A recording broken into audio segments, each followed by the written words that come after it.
पिता अधर्म आचरण कर रहा है तो बच्चे भी उसका भोगेंगे। बिल्कुल, बच्चा करेगा तो बाप को भी भोगना पड़ेगा, बाप की भी निंदा होगी, उसको भी गालियां मिलेगी, समाज में उसको सर नीचा करना पड़ेगा। चाहे पिता का संबंध गलत हो या पुत्र का संबंध गलत हो, दोनों को भोगना पड़ेगा। अधर्म आचरण से आया हुआ धन भी प्रभावित, पूरे परिवार को शोकित करेगा, पूरे परिवार को शोकित करेगा। और दिखता है तो गाड़ी बंगला सब बन गया। ये सब बाहरी है, बाहरी है।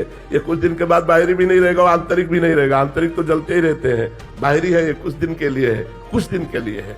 जब तक पुण्य है तब तक धर्मात्मा पुरुष को दुख दे लो और पाप कर लो, और जिस समय तुम्हारे पुण्य नष्ट होंगे, विध्वंस हो जाओगे, किसी कार्य में तुम सफल नहीं हो पाओगे। अभी तुम्हारे पुण्य इसलिए सफलता दिखाई दे रही। पर जी पाप आचरण वालों का तो समझ आया, बट ये जो धर्म आचरण कर रहे हैं फिर भी दुखी हैं, इनका क्या रहस्य? पूर्व जन्म के जो पाप है, अब उनके पाप का जो क्रम लागू हुआ है वो नष्ट हो जाएंगे। तो पूर्व जन्म के पुण्य और इस जन्म का पुण्य जब दोनों मिलेंगे तो ये सूर्य की तरह प्रकाशित हो जाएंगे, ये परमानंद को प्राप्त होंगे। और पापी पुरुष का वर्तमान में पुण्य खर्चा हो रहा है, जब पूर्व का पाप और वर्तमान का पाप दोनों मिल जाएगा तो ऐसा ब्लास्ट होगा कि सर्वनाश हो जाएगा। और इनके अंतःकरण की स्थिति क्या है? शांत, प्रसन्न, भले दुख में है लेकिन प्रश्न देखो, 12 वर्ष का वनवास और 1 वर्ष का अज्ञातवास पांडवों को मिला, लेकिन साथ में ब्रह्म ऋषियों का संग।